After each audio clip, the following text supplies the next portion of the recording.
Good morning students. आज का हमारा टॉपिक है डिटर्मिनेंट्स ऑफ पर्सनैलिटी एनवायरमेंटल, अर्थात व्यक्तित्व के पर्यावरणीय निर्धारक। पर्यावरणीय निर्धारक 5 प्रकार के होते हैं। सबसे पहला है सोशल फैक्टर्स, फिर है family factors, educational factors, cultural factors तथा इकोनॉमिक फैक्टर्स। सबसे पहला है सोशल फैक्टर्स, जिसे हम पहले कर चुके हैं। अब सेकंड आता है फैमिली फैक्टर्स। फैमिली फैक्टर्स के अंदर सबसे पहला जो फैक्टर्स है फैमिली फैक्टर्स में, वो है फैमिली। परिवार का व्यक्ति के व्यक्तित्व पर काफ़ी गहरा प्रभाव पड़ता है। परिवार का व्यक्तित्व पर जो प्रभाव पड़ता है उसका सबसे प्रमुख कारण यह है कि जन्म से लेकर मृत्यु तक व्यक्ति परिवार में ही समय व्यतीत करता है। परिवार के सदस्यों का व्यक्ति के व्यवहार पर काफ़ी नियंत्रण होता है तथा परिवार के सदस्यों के बीच काफ़ी सांवेगिक संबंध मजबूत होता है। परिवार का व्यक्तित्व पर प्रत्यक्ष तथा परोक्ष दोनों रूप से प्रभाव पड़ता है। मनोवैज्ञानिकों द्वारा किए गए अध्ययनों से स्पष्ट हुआ है कि परिवार के कुछ खास पहलू हैं जिनका व्यक्तित्व पर बहुत अधिक स्पष्ट व मजबूत प्रभाव पड़ता है। ये पहलू जो मुख्य पहलू हैं वो इस प्रकार है। सबसे पहला है फैमिली स्ट्रक्चर। फैमिली स्ट्रक्चर अर्थात पारिवारिक संरचनाएं। पारिवारिक संरचनाएं एक परिवार में बच्चे पर माता पिता या दोनों द्वारा छोड़ा गया ऋणात्मक प्रभाव दादा दादी व अन्य पारिवारिक महत्वपूर्ण सदस्य द्वारा निष्प्रभावी किया जा सकता है, परंतु एक बच्चे के लिए गंभीर समस्या युक्त परिस्थिति का निर्माण उस समय हो जाता है जब संपूर्ण पारिवारिक माहौल ही असामान्य हो जाता है। पारिवारिक संरचनाएं जिनका प्रभाव व्यक्तित्व पर बहुत अधिक पड़ता है वे इस प्रकार महत्वपूर्ण जो हैं वो इस प्रकार से हैं। सबसे पहला है कर्कश परिवार, डिस्कॉर्डेंट फैमिलीज। कर्कश परिवार ऐसे होते हैं जिनमें माता या पिता या दोनों संबंध से संतुष्टि नहीं प्राप्त करते और प्राय अपनी कुंठा व भ्रांति मुक्ति की भावना को शत्रुतापूर्ण ढंग से अभिव्यक्त करते हैं।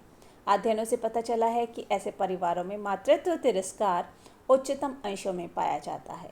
कर्कश संबंध न केवल माता पिता को बल्कि बच्चों को भी ऋणात्मक ढंग से प्रभावित करते हैं। सेकंड है डिस्टर्ब्ड फैमिलीज।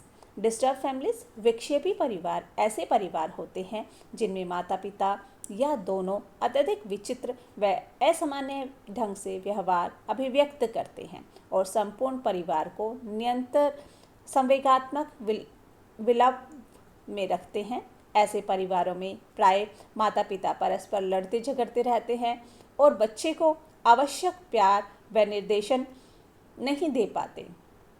ये माता पिता अत्यधिक विवेकहीन संचार का इस्तेमाल करते हैं और अपने बच्चों के सामने अपने दोषपूर्ण मॉडल को प्रस्तुत करते हैं। अध्ययनों से यह पता चलता है कि मातृत्व दुश्चिंता इन परिवारों की एक महत्वपूर्ण विशेषता है। फिर है नेक्स्ट पॉइंट है इनएडिक्वेट फैमिलीज, अनुपयुक्त परिवार। अनुपयुक्त परिवारों से अभिप्राय ऐसे परिवारों से होता है जो सामान्य परिवारों की तुलना में भौतिक या और मनोवैज्ञानिक संसाधनों से वंचित रहते हैं, जिसकी वजह से ये आवश्यक मांगों को पूरा करने में असफलता का मुख देखते हैं। ये परिवार रोजमर्रा की जीवन की समस्याओं को हल करने के लिए बाह्य सहायता पर निर्भर करते हैं। मंदबुद्धि, गरीब व निर्बल माता पिता अपने बच्चों में सुरक्षा की भावना उत्पन्न नहीं कर पाते और न ही उनमें आवश्यक क्षमताओं के विकास को निर्देशित कर पाते हैं। ये बच्चे कुछ समय के बाद ही असहाय तथा हीन भावना के शिकार हो जाते हैं। इस प्रकार असामान्य विकास में ऐसे परिवार की महत्वपूर्ण भूमिका अदा करते हैं। नेक्स्ट है एंटी सोशल फैमिलीज, समाज विरोधी परिवार। ऐसे परिवार होते हैं जो समाज के मूल्य, प्रतिमानों तथा मर्यादाओं के अनुरूप नियंत्रित नहीं रहते। प्राय ऐसे परिवारों में माता पिता बाह्य या आंतरिक ढंग से ऐसे व्यवहार अभिव्यक्त करते हैं जिनमें सामाजिक प्रतिमानों व सामाजिक हित का उल्लंघन होता है या जो नियम का उल्लंघन करते हैं। ऐसे परिवारों में पले बड़े बच्चे समाज विरोधी व्यवहार अभिव्यक्त करने लगते हैं। इस प्रकार समाज विरोधी परिवार बच्चे के व्यक्तित्व विकास को ऋणात्मक ढंग से प्रभावित करते हैं। फिर है नेक्स्ट है डिस्टर्ब्ड फैमिलीज, छिन्न भिन्न परिवार। छिन्न भिन्न परिवार से अभिप्राय ऐसे परिवारों से होता है जो मृत्यु, तलाक, बिछुड़ने इत्यादि की वजह से अनुपयुक्त हो जाते हैं। ब्लूम एट ऑल के अध्ययनों से पता चलता है कि वैवाहिक छिन्न भिन्नता मनोविक्षिप्तता, आत्महत्या व अकाल मृत्यु का प्रमुख कारण होती है। नेक्स्ट पॉइंट है impact of solo families upon personality. Solo परिवार का व्यक्तित्व पर सीधा प्रभाव पड़ते देखा गया है। सोलो परिवार में सामान्यतः देखा गया है कि परिवार से किसी कारण से पिता अनुपस्थित रहते हैं और बेचारी माँ को ही दोनों भूमिकाएं निभाते हुए अपने लाडलों का पालन पोषण करना पड़ता है। हर लोग के अनुसार ऐसी परिस्थिति में माँ बच्चों के पालन पोषण में अधिक आसक्त या कृपालु तथा कम से कम नए शर्त या मांग रखने वाली हो जाती है। इससे बच्चों में दूसरों पर निर्भर होने का शील गुण विकसित हो जाता है और फिर इससे एक हालत उत्पन्न हो जाते हैं जो बच्चों के सामाजिक संबंध को खराब कर देते हैं तथा उनका एक प्रतिकूल सामाजिक मूल्यांकन होने लगता है, जिससे बच्चों में एक नकारात्मक या ऋणात्मक आत्मसंप्रत्यय विकसित हो जाता है। सोलो परिवार का प्रभाव पिता या परिवार के अन्य सदस्यों पर भी पड़ता है। पिता में इस कारण दोष उत्पन्न हो जाता है कि उन्होंने अपने बच्चों को तिरस्कृत किया है, जिसके कारण उनका अन्य लोगों द्वारा ऋणात्मक मूल्यांकन किया जा रहा है। नेक्स्ट है विडोहुड। विडोहुड यानी विधवापन। समाज में विधवा या विडोवर की स्थिति न केवल विचलित होती है बल्कि अस्पष्ट भी होती है, क्योंकि ऐसे लोग को न तो युग्मित होते हैं और न ही युग्मित होते हैं, कपल्ड होते हैं। ऐसे लोगों में समायोजन समस्याएं, विशेषकर व्यक्तिगत, सामाजिक तथा आर्थिक समस्याएं अधिक होती हैं। ऐसे लोग प्राय अपनी जिंदगी में अधिकतर समय अपने ही यौन के व्यक्तियों के साथ बिताने के लिए बाध्य होते हैं। इन लोगों का आत्ममूल्यांकन भी काफ़ी घटिया और प्रतिकूल होता है। प्रतिकूल आत्ममूल्यांकन के कई कारणों में से एक प्रमुख कारण विधवा के प्रति अन्य विवाहित महिलाओं की विशेष मनोवृत्ति होता है। प्राय अन्य विवाहित महिलाएं ऐसी विधवाओं को अपने वैवाहिक जीवन के लिए एक तरह का खटका समझती हैं, थ्रेट समझती हैं। विधवाओं द्वारा किए गए हीन आत्ममूल्यांकन का एक अन्य कारण उनका प्रतिकूल आर्थिक स्थिति होती है। पति की मृत्यु हो जाने या उनसे विवाह विच्छेद हो जाने से सामान्यतः उनकी आर्थिक स्थिति डगमगा जाती है और उसमें तरह तरह के नकारात्मक भाव उत्पन्न होते हैं जो उसके व्यक्तित्व के आत्मसंप्रत्यय यानी सेल्फ कंसेप्ट को बुरी तरह से प्रभावित करते हैं। फिर नेक्स्ट इसके अंदर है डिसग्रेप्स्ड फैमिली, कलंकित परिवार।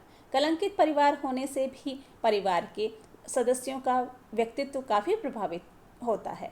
भारतीय समाज में परिवार के किसी भी सदस्य द्वारा पॉकेटमारी, चोरी, डकैती या अन्य समान कार्य में लिप्त होना, शादी से पहले गर्भवती होना, अंतर्जातीय विवाह करना आदि से प्राय परिवार को कलंक का टीका लगता माना जाता है और ऐसे परिवार को कलंकित परिवार से विभूषित किया जाता है। कलंकित परिवार के सदस्य में दोष भाव अधिक होता है और जिस सदस्य के चलते परिवार में कलंकित होता है उनमें भी दोष भाव होता है। ऐसे परिवारों के सदस्य समाज के अन्य लोगों के प्रतिकूल सामाजिक मनोवृत्ति से भी अवगत होते हैं। इससे मनोवैज्ञानिक रूप से उनका क्षति अधिक होती है और वे ऋणात्मक आत्ममूल्यांकन करने के लिए बाध्य हो जाते हैं। नेक्स्ट पॉइंट है मदर एंड फादर और पेरेंटिंग। माता पिता की मूल भूमिका। बचपनावस्था में बच्चा अपने माता पिता वैकल्पिक व्यक्ति के साथ जो सामाजिक अंतःक्रिया करता है वह बच्चे के व्यवहार प्रवृत्तियों को निर्धारित करती है। वह इस अंतःक्रिया के माध्यम से समस्याओं से जूझने की रणनीति का प्रारूप भी विकसित करता है। माता पिता के कुछ प्रकार के व्यवहार प्रतिमान बच्चे के व्यक्तित्व विकास को दोषपूर्ण बना देते हैं। ये जो महत्वपूर्ण प्रतिमान हैं वो इस प्रकार से हैं। सबसे पहला है ओवर प्रोटेक्शन। अति संरक्षण से अभिप्राय माता पिता के उस व्यवहार प्रतिमान से होता है जिसमें माता पिता अपने बच्चे के व्यवहार को निरंतर देखते रहते हैं, उन्हें हल्के जोखिम से बचाते रहते हैं, उन्हें अत्यधिक वस्त्र पहनाते हैं, दवाइयाँ देते हैं इत्यादि।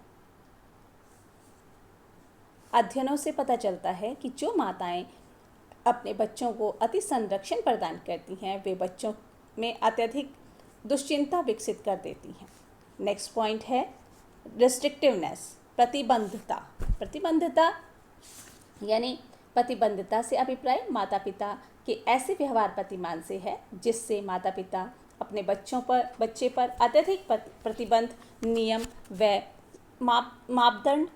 मानदंड थोपते हैं। इस प्रतिमान में अपने ढंग से विकसित होने के लिए बच्चे को स्वतंत्रता नहीं होती। अध्ययनों से यह स्पष्ट होता है कि प्रतिबद्धता से बच्चे में भय, आश्रितता, अधीनता, दमित शत्रुता इत्यादि विशेषताएं विकसित होने लगती हैं। नेक्स्ट पॉइंट है डिमांड्स। कुछ माता पिता अपने बच्चे की वास्तविक मौलिक क्षमताओं को नज़रअंदाज करते हुए उन पर पूर्णवादी मांगे थोपते हैं। उदाहरण के लिए बालक निरंतर दबाव में बना रहता है और वह स्वाभाविकता या स्वतंत्र व्यक्तित्व विकास में कठिनाई अनुभव करता है। बालक असफलता का मुंह देखकर शर्म, हीन भावना तथा अवमूल्यन अंडर इवैल्यूएशन का शिकार हो जाता है। नेक्स्ट पॉइंट है ओवर प्रोग्रेसिवनेस एंड ओवर इंडिविजुअलिजेंस, अत्यधिक छूट व अत्याशक्ति। कभी कभी ऐसा भी देखने को मिलता है कि कुछ माता पिता अपने बच्चों की छोटी छोटी इच्छाओं को भी निरंतर पूरा करते रहते हैं। इस प्रकार वे अपने बच्चे के व्यवहार को विभेदनीय ढंग से पुरस्कृत नहीं करते, जिसके फलस्वरूप उनके बच्चे व्यवहार के वांछनीय प्रतिमान सीख नहीं पाते। मनोवैज्ञानिक अध्ययनों से यह पता चलता है कि अत्यधिक छूट तथा अत्यधिक अत्यासक्ति असामान्य विकास हेतु मार्ग प्रशस्त करती है। नेक्स्ट पॉइंट है डिसिप्लिन। कुछ माता पिता इस विचार को अपनाते हैं कि बालक जो कर रहा है उसे करने दो और उसे समझाने की आवश्यकता पड़े तो उसके साथ दंड नहीं बल्कि लाड प्यार से सलूक किया जाए। कुछ माता पिता दूसरी विधि का इस्तेमाल करते हैं। इनका मत है कि spare the rod spoil the child. ये दोनों अति एक्सट्रीम की विधियां हैं तथा ये व्यक्तित्व विकास को ऋणात्मक ढंग से प्रभावित करती हैं। नेक्स्ट पॉइंट है कम्युनिकेशन बच्चों को क्षमताओं व वास्तविक परिधि संदर्भ विकसित करने के लिए माता पिता के साथ सूचना विनिमय की आवश्यकता होती है। जब यह दोषपूर्ण रूप ले लेता है तो बच्चे का व्यक्तित्व विकास ऋणात्मक ढंग से प्रभावित होता है। नेक्स्ट पॉइंट है relationship among members of the family. बीच में एक पॉइंट रह गया, पेरेंटल मॉडल। वांछनीय प्रतिरूप बच्चे के वांछनीय विशेषताओं को विकसित करते हैं, परंतु अवांछनीय प्रतिरूपों का उन पर गलत प्रभाव पड़ता है। एक अवांछनीय प्रतिरूप से अभिप्राय ऐसे प्रतिरूप या मॉडल से है जिसमें अग्रलिखित विशेषताओं में से एक या अनेक विशेषताएं होती हैं। मूल्य संभावना व वास्तविकता की त्रुटिपूर्ण अवधारणाएं, अत्यधिक मनोरचनाओं का इस्तेमाल, झूठ बोलना, समस्याओं से विनिवर्तन, कथनी और करनी में विसंगतियां इत्यादि। समाज विरोधी, माता पिता के बच्चे भी समाज विरोधी व्यवहार अभिव्यक्त करते हैं। इस प्रकार हम कह सकते हैं कि माता पिता का प्रतिरूप प्राय बच्चों के विकास में अपनी महत्वपूर्ण भूमिका अदा करता है। नेक्स्ट पॉइंट है relationship among members of the family. जो परिवार के सदस्यों में आपसी संबंध कैसे हैं उसका भी व्यक्तित्व के ऊपर बहुत अधिक प्रभाव पड़ता है। अगर उनके जो रिलेशन है वो त्रुटिपूर्ण है यानी दोषपूर्ण है तो उसका नेगेटिव व्यक्तित्व के ऊपर नेगेटिव प्रभाव पड़ता है, और अगर उनके सौहार्दपूर्ण है उनके संबंध आपस में तो उसका पॉजिटिव प्रभाव पड़ता है व्यक्तित्व के ऊपर। नेक्स्ट पॉइंट है बर्थ ऑर्डर। बर्थ ऑर्डर का भी व्यक्तित्व के ऊपर बहुत अधिक प्रभाव पड़ता है। बर्थ ऑर्डर क्या है? जन्म का क्रम। बच्चे का जन्म का क्रम कैसा है उसके कारण भी उसके व्यक्तित्व के ऊपर बहुत अधिक प्रभाव पड़ता है। अगर बच्चा पहले नंबर का है या बच्चा चौथे नंबर का या पाँचवें नंबर का है तो उसके व्यक्तित्व के ऊपर कैसा प्रभाव होगा यह देखने को हमें मिलता है। नेक्स्ट पॉइंट है emotional climate of the home. Home का इमोशनल क्लाइमेट क्या? घर का सांवेगिक वातावरण। स्कूल के सांवेगिक वातावरण के तरह घर का सांवेगिक वातावरण का भी प्रभाव व्यक्ति के व्यक्तित्व पर काफ़ी पड़ता है। घर में सांवेगिक वातावरण का प्रभाव प्रत्यक्ष एवं परोक्ष दोनों रूप से व्यक्तित्व पर पड़ता है। कुछ मनोवैज्ञानिकों जिनमें लेविंस्कर तथा लाइबरमैन का नाम प्रमुख है का कहना है कि यदि घर का सांवेगिक वातावरण अनुकूल होता है तो व्यक्ति अपनी व्यक्तिगत समस्याओं एवं कुंठाओं के प्रति शांत ढंग से प्रतिक्रिया करता है तथा अन्य लोगों के साथ में वह सहयोग, खुशी व सहविष्णुता के भाव के साथ व्यवहार करता है। इससे उसके व्यक्तित्व में सामाजिक शील गुणों का विकास होता है। दूसरी तरफ यदि घर का सांवेगिक वातावरण संघर्ष में होता है तो व्यक्ति में अन्य लोगों के प्रति आक्रामक ढंग से प्रतिक्रिया करने की बुरी आदत बन जाती है। नेक्स्ट है डिप्राइवेशन इन होम। जब बच्चे घर में रहते हुए भी माता पिता की देखभाल व उचित उत्तेजना से वंचित रह जाते हैं तो इस दशा में छिपा हुआ वंचन मास्क्ड डिप्राइवेशन का नाम दिया जाता है। यह अप्रत्यक्ष वंचन बच्चे के व्यक्तित्व विकास के लिए बहुत ही घातक सिद्ध होता है। नेक्स्ट पॉइंट है नेबरहुड। नेबरहुड यानी पड़ोस, आस पड़ोस। परिवार तथा स्कूल की भांति ही व्यक्तित्व आस पड़ोस के प्रभाव से भी अछूता नहीं रह सकता। बच्चे के आस पड़ोस में रहने वाले लोग सुशिक्षित हैं तथा सभ्य हैं और उस पड़ोस में पनप रहे अन्य बच्चों का व्यक्तित्व भी अवश्य प्रभावित होगा। यह माना जाता है कि बच्चों में बुरी आदतों का विकास आस पड़ोस में ही होता है। यही कारण है कि एक अच्छे पड़ोसी का होना अति आवश्यक है। नेक्स्ट पॉइंट है ऑर्डिनल पोजीशन, क्रम सूचक स्थान। क्रम सूचक स्थान से तात्पर्य बच्चे का परिवार में जन्म क्रम से होता है। बच्चे के जन्म क्रम का व्यक्तित्व पर प्रत्यक्ष एवं परोक्ष दोनों ढंग से प्रभाव पड़ता है। परिवार में अपने जन्म क्रम के अनुरूप प्रत्येक बच्चे द्वारा की गई भूमिका का प्रभाव उसके व्यक्तित्व पर पड़ता है। मनोवैज्ञानिकों द्वारा किए गए अध्ययनों से स्पष्ट हुआ है कि जन्म क्रम को सामान्यतः 3 भागों में बांटकर संबंधित व्यक्तित्वशील गुण का अध्ययन किया गया है। वे 3 जन्म क्रम, प्रथम जन्म क्रम, बीच का जन्म क्रम तथा अंतिम जन्म क्रम कहलाते हैं। सबसे पहला है प्रथम जन्म क्रम वाले का व्यक्तित्व pattern, personality patterns of first born. मनोवैज्ञानिकों द्वारा किए गए अध्ययनों से यह स्पष्ट हुआ है कि प्रथम जन्म क्रम वाले बच्चों में कई विशेष तरह की सुविधाएं एवं लाभ प्राप्त होते हैं, जिससे उनमें एक विशेष तरह का व्यक्तित्व पैटर्न विकसित होता है। हेल्सन तथा मुच के अध्ययनों के अनुसार प्रथम जन्म क्रम वाले बच्चों की उपलब्धि बाद के जन्मे बच्चों की अपेक्षा अधिक होती है। ऐसे बच्चों का पर माता पिता का ध्यान, निर्देशन तथा उत्तम उपलब्धि आदि के लिए दबाव अधिक होता है, जिसका परिणाम यह होता है कि ऐसे बच्चों में गंभीरता, उत्तरदायित्व का भाव, मजबूत सांवेगिक संबंध, पारिवारिक निष्ठा, रूढ़िवादिता, कर्तव्यनिष्ठता जैसे शील गुणों का विकास होता है। सेकंड है मध्यम क्रम वाले बच्चों का व्यक्तित्व pattern, personality pattern of middle born child. व्यक्तित्व विकास के ख्याल से मध्य जन्म क्रम वाले बच्चों की स्थिति अच्छी होती है। दूसरे बच्चे के जन्म होने तक माता पिता में इस बच्चे के पालन पोषण से संबंधित समस्याओं से चिंता कम होती है, क्योंकि अब तक बच्चे वे एक कुशल एवं अनुभव प्राप्त व्यक्ति हो जाते हैं।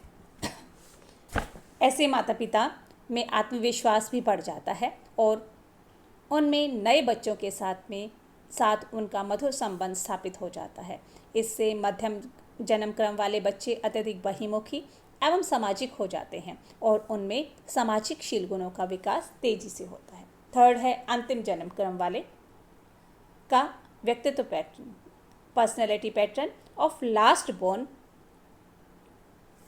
अंतिम जन्म क्रम वाले बच्चे कई कारणों से कुछ ऐसा व्यक्तित्व विकसित करते हैं जिन्हें अधिक प्रशंसनीय नहीं कहा जाता। एडलर के अनुसार ऐसे बच्चे कई ऐसे लक्षण पाए जाते हैं जो उन्हें यह सोचने के लिए बाध्य करते हैं कि वे सबसे छोटे हैं। एडलर के अनुसार ऐसे बच्चे यह देखते हैं कि अन्य सभी बच्चे उनसे बड़े एवं शारीरिक रूप से मजबूत हैं। इससे उनमें हीनता का भाव विकसित हो जाता है। इसके साथ ही कुछ अपर्याप्तता का शील गुण भी विकसित हो जाता है। फलतः उनमें दूसरों पर निर्भरता, आत्मविश्वास की कमी, कुंठा सहने की क्षमता, अधिकारियों के बातों को न मानने की प्रवृत्ति, समय समय पर संकट उत्पन्न करने की आदत आदि प्रमुख होती है। उसके बाद नेक्स्ट पॉइंट है साइज ऑफ द फैमिली, परिवार का आकार। परिवार के आकार का भी प्रभाव व्यक्तित्व के विकास पर पड़ता है। परिवार माता पिता और एक बच्चे का हो सकता है या माता पिता और अनेक बच्चों का भी हो सकता है। जब परिवार के सदस्यों की संख्या में वृद्धि होती है तो अंतर्वैयक्तिक संबंध की संख्याओं में भी वृद्धि हो जाती है। परिवार के आकार का व्यक्तित्व पर पड़ने वाले प्रभावों का अध्ययन करने के लिए मनोवैज्ञानिकों ने 4 तरह के परिवार की पहचान की है। एक बच्चे का परिवार, जिसे हम कहते हैं 1 child families, small families, medium families तथा लार्ज फैमिलीज। एक बच्चे का परिवार 1 चाइल्ड फैमिली, एक बच्चे का परिवार सबसे छोटा परिवार होता है क्योंकि इसके सदस्य संख्या में 3 होते हैं, माता पिता एवं स्वयं बच्चा। ऐसे परिवार में बच्चे एक विशिष्ट व्यक्तित्व पैटर्न विकसित कर लेते हैं। ऐसे बच्चों के अनुकूल शील गुणों तथा व्यवहार में परिपक्वता तथा अपने संवेगों पर नियंत्रण रखने की पर्याप्त क्षमता होती है। सेकंड है स्मॉल फैमिलीज या लघु परिवार। लघु परिवार वैसे परिवारों को रखा जाता है जिसमें माता पिता के अतिरिक्त बच्चे की संख्या 2 या 3 होती है। ऐसे परिवार एक सुनियोजित परिवार होते हैं तथा माता पिता एवं बच्चों में एक हार्दिक संबंध होता है। इससे एक स्वस्थ घरेलू वातावरण का निर्माण होता है। ऐसे परिवार में एक प्रजातांत्रिक नियंत्रण होता है जिसमें प्रत्येक सदस्य अपनी अभिरुचि एवं योग्यता को विकसित करने के लिए स्वतंत्र होता है, जिससे उनमें सृजनात्मकता तथा व्यक्तित्व का विकास होता है। नेक्स्ट पॉइंट है मध्यम आकारीय परिवार, मिडल साइज्ड फैमिलीज। मध्यम आकारीय परिवार वैसे परिवार को कहा जाता है जिसमें माता पिता के अलावा 4-5 बच्चे। ऐसा परिवार व्यक्ति की भी व्यक्तित्व को प्रभावित करता है तथा वांछनीय तथा अवांछनीय दोनों तरह के शील गुण उत्पन्न करता है। नेक्स्ट है लार्ज फैमिलीज। वैसा परिवार जिसमें माता पिता के अलावा 6 या उससे अधिक बच्चे होते हैं, उसे सामान्यतः बड़ा परिवार कहा जाता है। ऐसे परिवार निम्न सामाजिक आर्थिक स्तर में उच्च तथा मध्यम सामाजिक आर्थिक स्तर की तुलना में अधिक पाया जाता है। ऐसे परिवार में माता पिता को किसी बच्चे के साथ में विशेष ध्यान देने के लिए समय सामान्यतः नहीं होता है। इसलिए ऐसे बच्चे बहुत कम उम्र में ही स्वतंत्र होकर कार्य करना सीख लेते हैं और उनका व्यवहार भी परिपक्व हो जाता है। नेक्स्ट पॉइंट है फैमिली रोल। फैमिली रोल यानी पारिवारिक भूमिकाएं। परिवार में प्रत्येक व्यक्ति एक विशेष तरह की भूमिका अदा करता है।